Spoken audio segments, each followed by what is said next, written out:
오늘도 예배 성공자가 되기를 주 이름으로 축원합니다.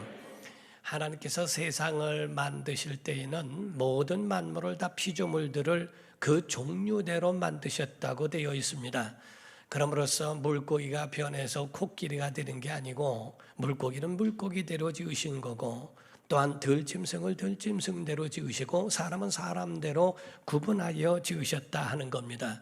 그러므로 짐승들도 기는 것과 걸어다니는 것과 등등 이 모든 것이 변해서 그렇게 된 것이 아니고 애당초 처음서부터 하나님이 그렇게 지으셨다고 성경에 기록되어 있습니다. 창세기 1장 24절을 보면 하나님이 이르시되 땅은 생물을 그 종류대로 내되 가축과 기는 것과 땅의 짐승을 종류대로 내라 하시니 그대로 되니라. 사람에 대해서는 26절 27절에 말씀하는데 하나님이 이르시되 우리의 형상을 따라 우리의 모양대로 우리가 사람을 만들고 그들로 바다의 물고기와 하늘의 새와 가축과 온 땅과 땅에 기는 모든 것을 다스리게 하자 하시고 하나님이 자기 형상 곧 하나님의 형상대로 사람을 창조하시되 남자와 여자를 창조하셨다라고 되어 있습니다. 그러므로서 하나님이 모든 만물을 지으실 때 사람만큼은 아주 특별히 강조하기를 하나님의 형상을 따라 지었다.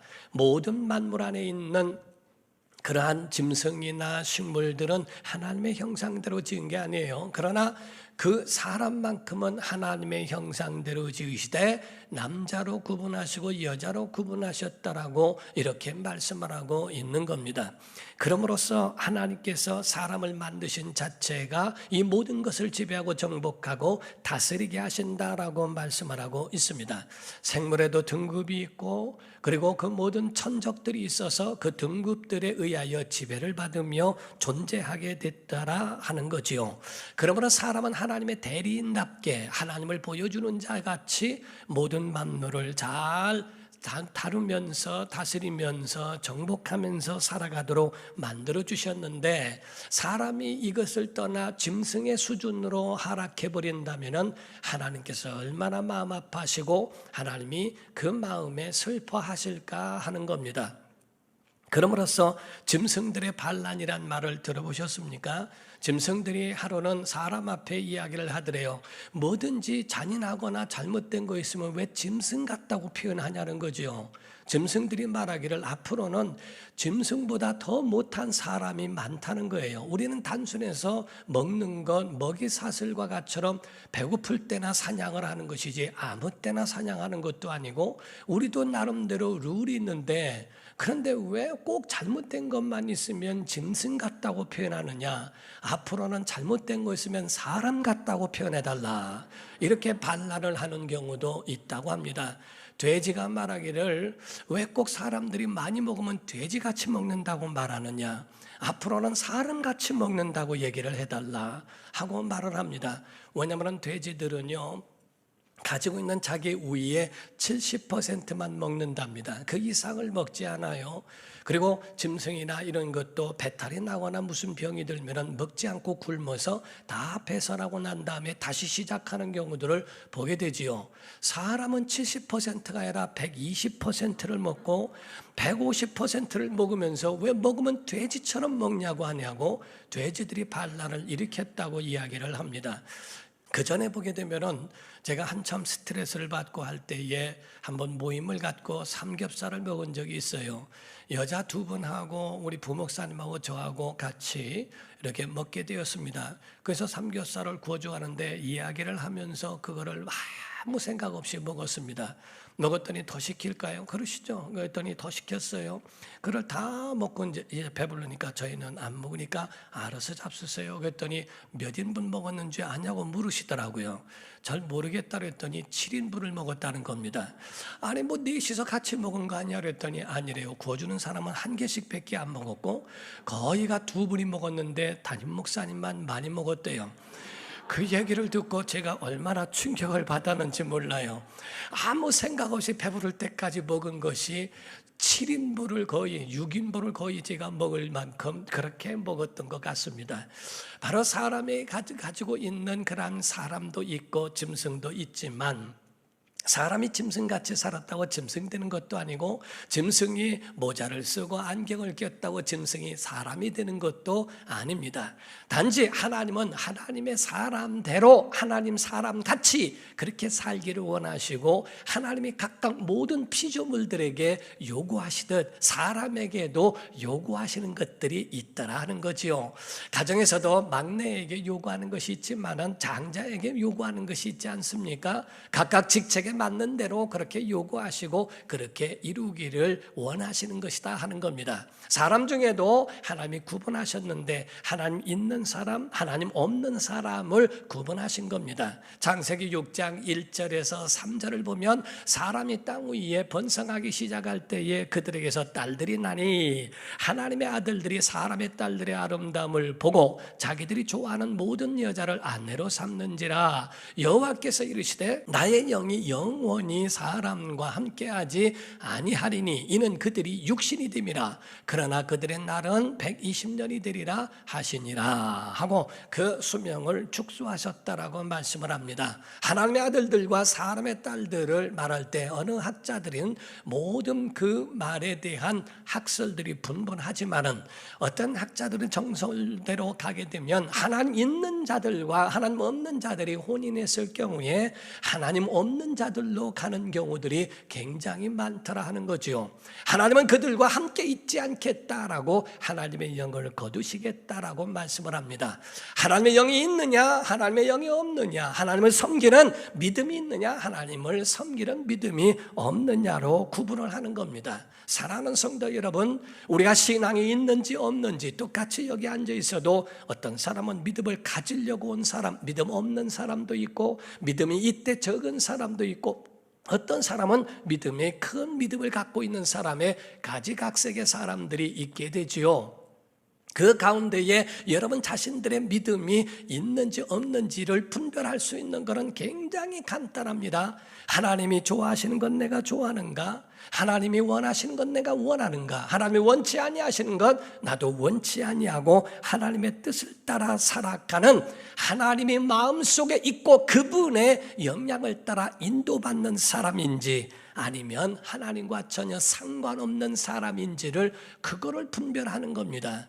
하나님의 사람은 먹을 것이 있고 먹지 말아야 할 것이 있습니다. 선악과는 먹지 마라. 모든 에덴에 있는 실과는 먹을지라도 선악과는 먹지 마라 하고 금하신 것이 있습니다. 피는 먹지 말아라 하고 말씀하신 것이 있죠. 율법은 613가지라고 말을 합니다. 248가지는 하라, 365가지는 하지 말라고 구분을 하신 거예요. 하지 말라고 하신 것까지도 다 하나님이 수용하고 포용한 건 아닙니다. 인간이기 때문에 호기심과 그 마음에 가지고 있는 유혹에 의하여 그쪽으로 끌려가게 되면 죄를 범한 것을 하나님께로 돌아오게 하셔서 그들로 다시 정화되게 하시고 다시 올바른 길로 인도해 주시는 하나님의 은혜가 있을 뿐이지, 하나님의 사람이라고 하는 것을 죄를 죄가 아니라고 말할 수 있는 권한은 없더라 하는 겁니다. 사랑하는 성도 여러분, 하나님은 의로우신 분이시기 때문에 주의 장막에 거할 자, 주의 성산에 살 자들에 대하여서는 반드시 구별된 자를 원하신다는 것도 아셔야 됩니다. 그러므로 오늘 본문 말씀 1절을 보게 되면 여호와여 주의 장막에 머무를 자 누구며 주의 성산에 사는 자가 누구이겠습니까? 라는 말씀을 합니다. 여기에 대하여 하나님 구별하겠다. 원래 거룩이란 말은 구별이란 뜻입니다. 그래서 거룩이란 말은 구별했다, 구분했다 하는 그런 의미를 가지고 있어요. 그래서 하나님의 나라에 임할 때는 분명히 그거를 나누시겠다는 거죠. 세상적으로 말하면 세상에서는 차별이란 말을 합니다. 차별화. 요즘에는 차별이란 말이 많이 민감한 때이기도 합니다만은 차별화라는 이야기를 많이 합니다. 그래서 어느 기업을 하거나 성공한 사람들의 이야기를 들어보면 모두가 다 그 가운데 이구동성을 하는 말이 차별된 것으로 사업을 했다고 이야기를 합니다. 모든 똑같은 그런 업종에서도 그들보다 더 나은 것, 그들보다 더 좋은 것들로 선호하고 했기 때문에 성공을 했다고 하는 이야기들을 많이 하게 됩니다. 옛날에 보면은 홍대 입구에서 포장마차를 하면서 4억 원의 그런 매출을 올린 그 여인이 그에 대하여 자기만의 가지고 있는 비법을 소개한 적이 있다고 합니다. 튀김이 하나에 2,000원짜리인데 그것을 소개하면서 그걸 수억 대의 돈을 번 여인이 자기의 가지고 있는 비법, 떡볶이는 어떻게 하고 어떻게 끓이고 어떻게 하는 것이다라고 하는 것을 그거를 보여주기도 했다고 그랬죠. 이 모든 이야기들을 들어보면 마지막에는 다른 데와는 다른 차별화를 두어 성공한 것이라고 이야기를 하지요. 차별을 금지한다. 이건 말이 어디에다 잣대를 두느냐에 대하여 마치 무기를 주고 자기가 무기를 가진 사람이 쏘고 싶으면 그게 차별이고 쏘기 싫으면 차별을 안 하는 것이고 각각 그런 잣대에 대하여 굉장히 의심스러울 때가 없지 않아 많이 있다 하는 겁니다. 우린 주목해야 될 부분들이 있어요. 여러분, 하나님은 우리에게 대하여 반드시 구분하신다고 하는 겁니다. 그래서 짐승과 사람을 구분하시고 사람 가운데도 하나님 있는 자와 하나님 없는 자에 대하여 구분하시고, 교회에는 아무나 올 수 있습니다. 누구든지 교회에 와서 예배한다. 믿음 없으면서도 올 수도 있고 믿음을 갖고 있는 사람이 올 수 있어요. 그러나 하나님의 영원한 주의 장막과 주의 성살에 오를 자는 반드시 하나님이 그에 대하여 구분하고 있다는 것도 여러분이 아셔야 합니다. 믿음의 사람이라고 한다면 이 모든 것들을 넘어서고 하나님의 사람답게, 하나님의 백성, 하나님의 자녀들답게 그렇게 살아가야 한다고 하는 것도 여러분 자신이 그거를 인식하고 있어야 한다는 거죠. 인도의 캘커타의 마더 테레사라고 하는 그 여인의 그 본부의 벽에 그런 시가 써 있다고 그래요. 켄트 앤 기스라고 하는 사람이 썼다고 하는데, 그 내용을 보게 되면 사람들은 때로 믿을 수 없고 앞뒤가 맞지 않고 자기중심적이다. 그럼에도 불구하고 그들을 용서해라. 당신이 친절을 베풀면 사람들은 당신에게 숨은 의도가 있다고 비난할 것이다. 그럼에도 불구하고 친절을 베풀라. 당신이 어떤 일에 성공하면 몇 명의 가짜 친구와 몇 명의 진짜 적을 갖게 될 것이다. 그럼에도 불구하고 성공하라. 당신이 정직하고 솔직하면 상처받기 쉬울 것이다. 그럼에도 불구하고 정직하고 솔직하라. 오늘 당신이 하는 좋은 일이 내일이면 잊혀질 것이다. 그럼에도 불구하고 좋은 일을 하라. 가장 위대한 생각을 갖고 있는 가장 위대한 사람일지라도 가장 작은 생각을 가진 작은 사람들의 총에 쓰러질 수도 있다. 그럼에도 불구하고 위대한 생각을 하라라고 말하고 있습니다. 진실로 하나님의 사람, 때로는 공격도 받고 때로는 상처도 받고 때로는 모든 일에 노출되어 있고 많은 사람들의 비난을 받을 수도 있다는 거지요. 하나님의 말씀은 그럼에도 불구하고 선한 일을 하고 그럼에도 불구하고 하나님이 원하시는 길로 가야 한다는 것이 하나님의 말씀입니다. 사랑하는 성도 여러분, 하나님의 사람들이 가지고 그대로 살아가야 할 그 비법이라는 것이 있어요. 주의 장막에 들어가고 주의 성산에 들어갈 수 있는 자들에 대한 비법이 4가지가 오늘 있다고 하는 겁니다. 첫 번째 말씀하고 있는 것은 성품이 구별된 자들이어야 한다. 시편 오늘 본문 말씀 2절을 보게 되면요, 정직하게 행하며 공의를 실천하는 자라고 되어 있어요. 정직을 행하며 공의를 실천하는 그런 성품의 사람에 대하여 기록하고 있다 하는 겁니다. 포스트 모던 시대에 우리가 살고 있죠. 절대를 인정하지 않는 시대, 절대 진리를 믿지 않고 절대 권위를 믿지 않고 절대 종교란 있을 수 없다. 절대는 있을 수가 없다. 오늘날 기독교에 위기가 왔다고 이야기합니다. 왜냐하면 기독교 외에는, 예수 외에는 구원이 없다고 말하는 그것을 차별 금지시켜서 그거를 하지 말하지 못하도록 만드는 그런 시대로 지금 도래하고 있다는 거지요. 믿음의 사람은 어떻게 판단해야 되는가? 그 기준과 표준도 달라야 합니다. 복 있는 사람에 대하여 세상 사람들은 복 많은 사람, 소유함이 많고 모든 일에 형통한 사람을 복이 있다고 합니다. 그러나 신앙적으로 성경적으로 복 있는 사람은 다른 게 아니라 하나님과 함께하는 사람, 하나님을 가까이 하는 사람, 하나님의 사랑을 받는 사람인 줄로 믿습니다. 그러므로 구약에 하나님의 백성들이 하나님의 성전에 들어갈 때에 뭐를 가지고 들어갔냐면 흠없는 어린 양을 데리고 들어갔습니다. 흠없는 양, 점도 없는 그런 양, 오늘날로 말하면 예수 그리스도께서 흠없고 점없는 어린 양이 되셨다고 되어 있죠. 그렇다면 흠없고 점없는 어린 양을 가지고 들어가는 그 제사하는 예배자의 태도가 무엇이냐 하는 겁니다. 오늘날 예배하는 사람, 하나님 앞에 예배하는 사람, 구원은 예수 안에 있지만 그 예수 그리스도 안에 있는 그 구원을 가지고 들어가는 예배자의 태도에 대하여서도 말씀하고 있다는 겁니다. 그게 뭐냐? 정직해야 한다. 공의를 실천해야 한다. 우리가 소위 말하고 있는 언행일치라고 이야기를 하죠. 믿음의 사람은 신행일치라고 말합니다. 믿음과 행동이 일치되어야 한다. 말한 것만이 아니라 우리의 신앙이 우리의 삶으로 보여져야 한다. 곧 예수님의 성품이 너의 성품이 되게 하라 하는 겁니다. 교회는 모이는 교회가 있고 흩어지는 교회가 있어요. 모이는 교회는 예배하는 겁니다. 흩어지는 교회라고 하는 것은 우리가 교회가 되어 바로 나가서 정직을 행하며 공의를 실천하게 하는 이것이 바로 흩어지는 교회의 삶이라고 표현하고 있다는 거지요. 행함이라고 하는 것은 다른 게 아니라 그 행함이 한 번으로 끝나는 선한 일이 아니라 습관이 되게 하고, 자 아멘 합시다. 습관이 되게 하고 성품이 되게 하고 인격이 되게 하라 하는 겁니다. 이것이 바로 하나님이 우리에게 행하게 하는 우리의 습관이 되면 내 속의 성품과 인격으로 변하여지고 우리에게 그렇게 다가오고 우리 안에 그렇게 자리 잡고 있다 하는 거죠.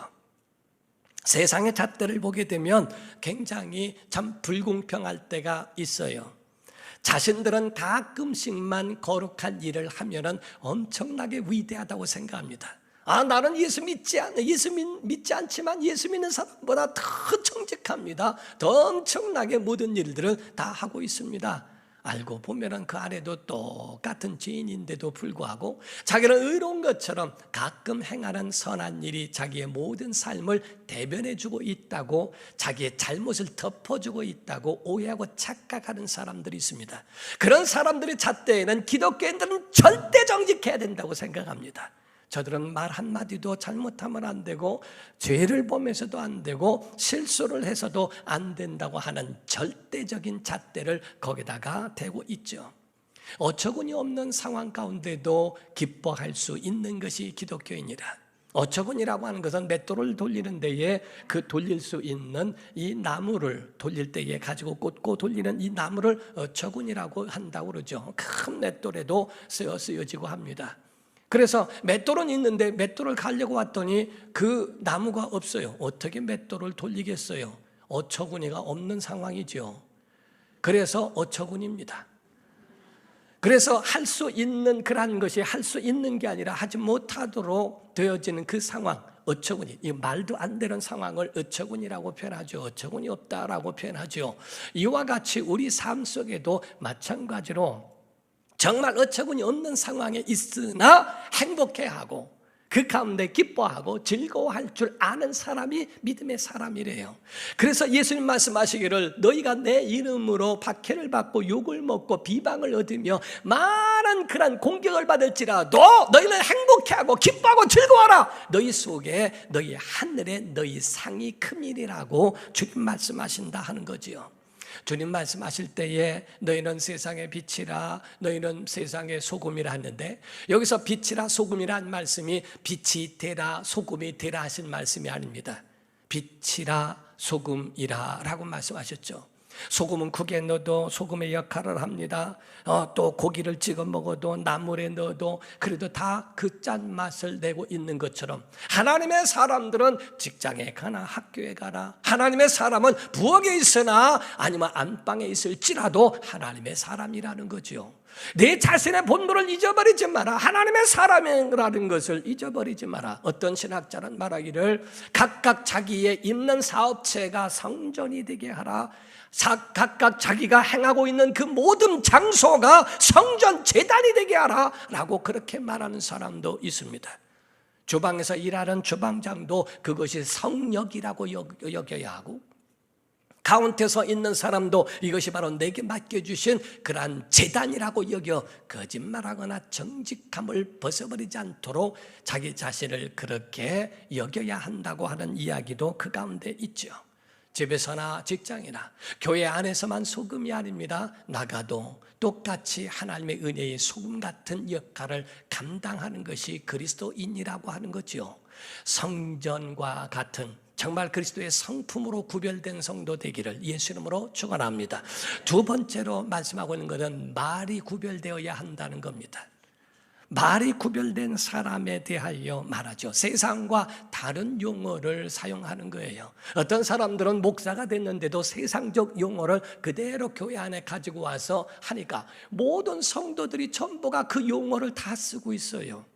그래서 그것이 성도들에게 아주 들어가는 것이 더 많이 이렇게 쉽게 들어간다고 표현하지만은 하나님의 사람은 하나님의 사람으로서 쓰여지는 그런 용어들이 따로 있더라는 거지요. 그 속에 진실로 행복이 있고, 말 속에, 성도의 말 속엔 행복이 들어있고 복이 들어있고 축복하는 말이 들어있고 그 가운데는 생명이 있어야 한다는 겁니다. 사랑하는 성도 여러분, 성도는 말이 바뀌지 않으면 삶도 바뀌지 않습니다. 먼저 말이 바뀌어야 삶도 바뀌는 겁니다. 물론 말이 바뀌어도 삶이 안 바뀌는 사람도 있어요. 하나님도 감당 못하는 사람도 있어요. 그러나 사람의 변화는 가장 첫 번째 단계가 바로 말이 바뀌어야 삶도 바뀌더라 하는 거지요. 오늘 본문 말씀 2절과 3절입니다. 정직하게 행하며 공의를 신천한다고 아까 말씀드렸죠. 그의 마음에 진실을 말하며 그의 혀로 남을 허물하지 아니하고 그의 이웃에게 악을 행하지 아니하며 그의 이웃을 비방하지 않더라라고 말씀을 합니다. 남을 허물하지 않고 이웃에게 악을 행하지 아니하고 비방치 않고 상처를 주거나 아픔이나 해를 주지 않는 사람.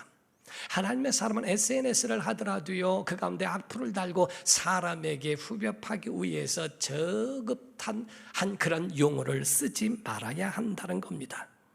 하나님의 사람, 어떤 사람과 하나님이 함께 하기를 원하실까? 바로 이와 같이 성품이 주님의 성품을 가진 사람, 그의 말 속에 하나님이 있고 그 말 속에 축복이 있고 그 말 속에 은혜가 있는 사람, 하나님은 이런 사람과 함께 살기를 원하신다 하는 겁니다.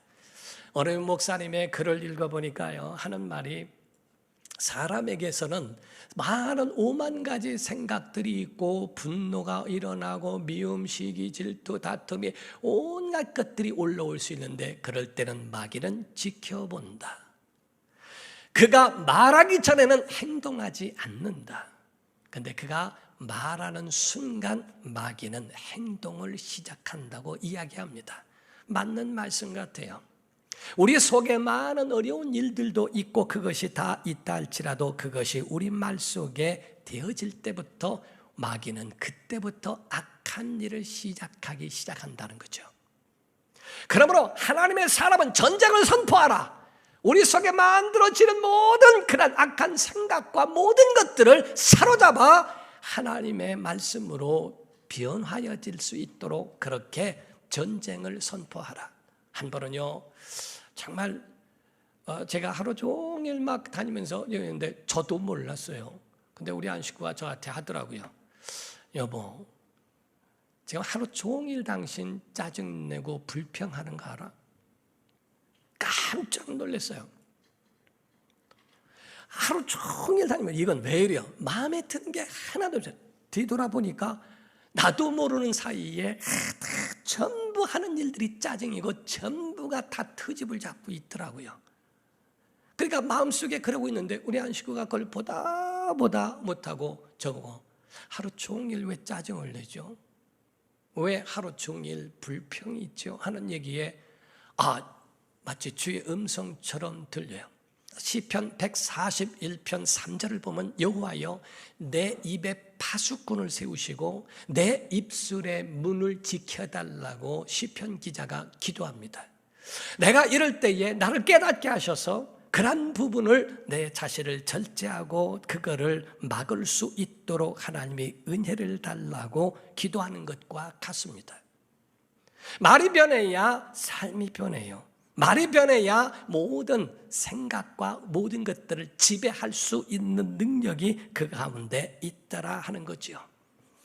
노아의 두 아들이 노아의 벌거벗은 모습을 보고 허물을 허물되게 하지 아니하고 그거를 뒷걸음질 쳐서 그 옷으로 그 아래를 덮었다고 하는 것처럼 우리의 입에도 파수꾼을 세워 하나님 정말 그런 허물이 허물되지 아니하고 그들에게 축복이 되고 은혜가 되고 용서가 되고 생명이 되게 하는 것이 얼마나 우리에게 큰 은혜의 역사일까 하는 겁니다. 다른 사람 좋게 되어지고 잘 되어지면 거기에 대해서 함께 기뻐해 줄 수 있는 사람, 그들에 대하여 잘못되어지면 염려해 주고 함께 어떻게 도와줄까 하고 그 마음을 갖는 사람. 여러분 사랑하는 성도 여러분, 말이 구별된 성도가 되기를 예수 이름으로 축원합니다. 세 번째로 말하고 있는 건 눈이 구별돼야 됩니다. 눈이 구별된 사람이 하나님의 사람이라고 하는 거죠. 오늘 본문 말씀 4절을 보니까요, 그의 눈은 망령된 자를 멸시하더라. 아니 멸시하라고 돼 있네요. 자, 여호와를 두려워하는 자들을 존대해라. 그의 마음에 서원한 것은 해로울지라도 변하지 아니하며 라고 되어 있습니다. 그의 눈은 망령된 자를 멸시한다라고 구분하라는 겁니다. 비방에 사로잡혀 비방하는 사람, 모든 것을 다 가지고 하나하나가 모든 온 세상이 다 만족함이 없고 그 가운데에 다 부정적으로 보는 비방의 사람이란 말이 아닙니다. 여기서 말하는 건 망령된 자, 하나님 없는 자, 하나님이 원치 않는 죄의 선한 너를 구별하라 하는 얘기입니다. 아니 사랑해야지 왜 멸시를 합니까? 오늘날 하나님보다 더 의로운 사람이 많고요, 하나님보다 더 사랑이 많아서 하나님은 소돔과 고모라를 멸하시는데 왜 멸하셔? 하나님 사랑이 많았으면 소돔과 고모라도 살리셔야지. 저는 어떤 곳에 댓글을 쓴 것을 봤더니요, 신이라고 하는 작자가 제사를 원하고 그 피를 다 먹는다고 그러고 신이라는 작자가 무슨 피를 좋아하느냐고 이렇게 쓴 것을 본 적이 있어요. 야, 하나님보다 더 의로운 사람이로구나. 하나님보다 더 높고요, 하나님보다 더 모든 일에 전지전능한 자라면 그렇게 하십시오. 그러나 하나님 말씀에 의하여 살아야 할 자라면 하나님이 죄로 여긴 걸 죄가 아니라고 말하지 말라는 거예요. 동성애자들에 대하여 혐오하는 거 아닙니다. 기독교는 혐오하는 거 아니에요. 그들이 하나님께로 돌아오는 기회를 달라는 거지. 근데 왜 동성애를 죄라고 하지 말라고 하는 겁니까? 그 사람들의 사랑 하나님보다 더 의롭습니까? 하나님보다 더 사랑이 넘치고 자비가 넘쳐서 하나님 그걸 몰라서 그들을 멸하고 죄를 모르셔서 그들을 지옥 보내신 것이 하나님이 불의하셔서 지옥 보내시는 건가? 진실로 믿음을 가지고 있는 사람은 눈이 구별된 사람, 하나님이 원치 않아. 왜 그러면 성경에 왜 우상 숭배하지 말라고? 그들도 똑같이 왜 차별을 둡니까? 왜 제사하지 말라고 하며 왜 술 먹지 말라고 하고 왜 담배 피지 말라고 하고 왜 죄를 정합니까? 그냥 인권 하나로 끝내버리지. 우리가 하나님보다 높은 건지, 우리가 하나님보다 더 의로운 건지, 우리가 하나님보다 더 선한 건지. 하나님은 죄인의 길에 서지 말고 오만한 자리에 앉지도 마라. 하나님이 구별하신 것이 그게 차별인가? 그러면 사장과 사원이란 말도 필요 없어요. 다 같아야 됩니다. 자동차도 하나만 만들어야 됩니다. 왜 좋은 차를 만들어서 차별을 둡니까? 자동차 공장을 없애버려야죠. 왜 1등석을 왜 만듭니까? 다 똑같이 해야지. 기독교의 성도라고 하는 것 자체가 구별이란 말이에요. 근데 왜 구별이라고 하는 말도 그것도 하지 말아야지. 왜 목사를 두고 집사를 둡니까? 하나님이 원하시는 그 모든 것들을 구별하라고 하신 그 구별을 내가 뭔데 그 구별에 대하여 내가 넘어서냐는 거예요. 하나님은 망령된 자들에 대하여는 멸시하고 그들과 거부할 줄도 알고 내 자세를 지킬 줄 알고 하나님을 선대하고 존대하는 자들, 그들을 위해서 하나님을 경외하는 자, 두려워하는 자들을 존대해라. 그들을 위할 줄 알고 그들을 귀하게 여길 줄 아는, 이게 신앙이라고 성경은 그렇게 우리에게 일러주고 있다 이거죠. 가룟 유다를 동정하고 아나니와 삽비라를 동정하고 니골라를 동정하고 그러세요. 하나님보다 높다면 그렇게 하세요. 하나님보다 더 선하고 사랑이 있다면 하세요. 하나님이 우리에게 말씀하는 것은 우리에게 하나님이 365가지의 율법에서는 하지 말라, 이건 하나님을 위해서 말한 게 아니라 우리에게 해가 되니까 그거를 금하신 겁니다. 여러분과 저는 헌법에 기초한 자들이기도 하지만은 하나님의 말씀에 기초하여 사는 사람이라는 것을 여러분과 저는 아셔야 할 거 아닌가. 여러분의 마음을 구별하기를 주의 이름으로 축원합니다. 여러분의 말 입술이 구별되기를 주의 이름으로 축원합니다. 가장 가까운 부모를 멸시하지 마세요. 가장 가까운 배우자를 멸시하지 마세요. 남편이 아내를 멸시하는 거, 그전에 보니까요, 자기 부인 지나가면 저런 덩신, 이런 걸 봤어요.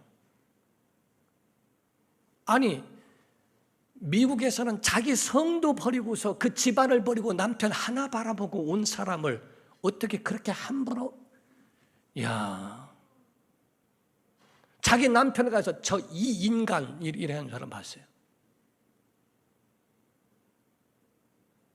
말이 구별되어야 하는 것을 말합니다. 세 번째가 눈을 구별하고요. 네 번째로는 내 위치를 구별하라는 겁니다. 내 위치가 어디에 있는지를 그거를 알라고 하는 거예요. 맡겨주신 위치가 어딘지를 알아야 한다. 5절에 보니까 말씀을 했어요. 이자를 받아요. 여기서 이자란 말은 별이란 뜻입니다. 적당한 이자에 대해서는 성경에도 예수님도 인정을 한 비유가 나와요. 여기서 말한 건 별입니다. 그래서 고금리 이자, 엄청난 말도 안 되는 것으로 그것으로 사람을 파괴시키는 자를 말합니다. 이자를 받으려고 돈을 구워주지 아니하며 뇌물을 받고 물질과 이런 것들 때문에 정의를 굽게 하지 아니한 무죄한 자를 해하지 아니하는 자이니 이런 일을 행하는 자에 대하여 하나님은 영원히 흔들리지 아니하도록, 땅이 흔들리고 지진이 일어나고 화산이 폭발하고 세상이 변해도 하나님이 그들을 끝까지 잡아주겠다고 하는 하나님의 언약이 그 속에 들어있습니다. 하나님의 사람은 교회에서 사는 게 아니고 하나님의 사람은 하나님의 장막에서 산다. 거룩한 성산에 올라 거기서 산다고 하나님이 그렇게 말씀하셨죠. 우리가 구원받았으니 하나님 구원받은 자들에 대하여 하나님께서 그것을 다 모두 다 허용했다고 오해하지 마십시오. 고린도전서 3장 16절 17절에 너희는 신약입니다. 구약이 아니고 신약입니다. 구원받은 자들에 대하여 말하는 겁니다. 너희는 너희가 하나님의 성전이라고 말하는 거죠. 성전인 것과 하나님의 성령이 너희 안에 계신 것을 알지 못하느냐? 내가 구분하지 않으면 누구든지 하나님의 성전을 더럽히면 하나님이 그 사람을 멸하실 것이다. 하나님의 성전은 거룩하니 너희도 거룩하라 그러하니라 하고 하나님이 우리에게 대하여 지켜주기를 요구하고 계시다 하는 거죠. 사랑하는 성도 여러분, 여러분과 저는요 구별된 사람이요 하나님의 사람으로 성도라고 그렇게 부름을 받는 사람 중에 하나입니다. 여러분이 교회에서 살 게 아니라 하나님의 영원한 나라에 마침내 들어가기 위해서는 여러분, 이와 같은 자들이어야 한다라고 우리에게 원칙을 말씀하셨어요. 물론 은혜로 살지만 우리의 모든 삶에 이와 같이 구별함이 있는 거룩한 성도가 되기를 예수 이름으로 축원합니다. 여러분의 마음이 구별되기를 주 이름으로 축원합니다. 말이 구별되기를 주 이름으로 축원합니다. 여러분의 가지고 있는 그런 모든 말뿐만 아니라 여러분의 눈과 그리고 여러분의 위치가 구별된 성도가 되기를 예수 이름으로 축원합니다. 기도하겠습니다. 이 시간에 다 같이 통성으로 기도할 때, 하나님, 우리가 하나님보다 선하지 아니하며 하나님보다 의롭지 아니하고 하나님 우리에게 짐승과도 사람을 구분하고 사람과 사람 가운데도 하나님의 사람으로 구분하셔서 마지막 영원한 날에는 하나님의 사람들을 데려가겠다고 하신 것인데, 우리가 하나님보다 의롭다 하지 않고 그런 굉장한 교만이 우리 안에 있지 아니하도록 우리의 마음을 주관하시고 정말 하나님의 사람으로 세워지도록 우리를 인도해 달라고 우리 간절한 마음으로 다 같이 통성으로 기도하시겠습니다.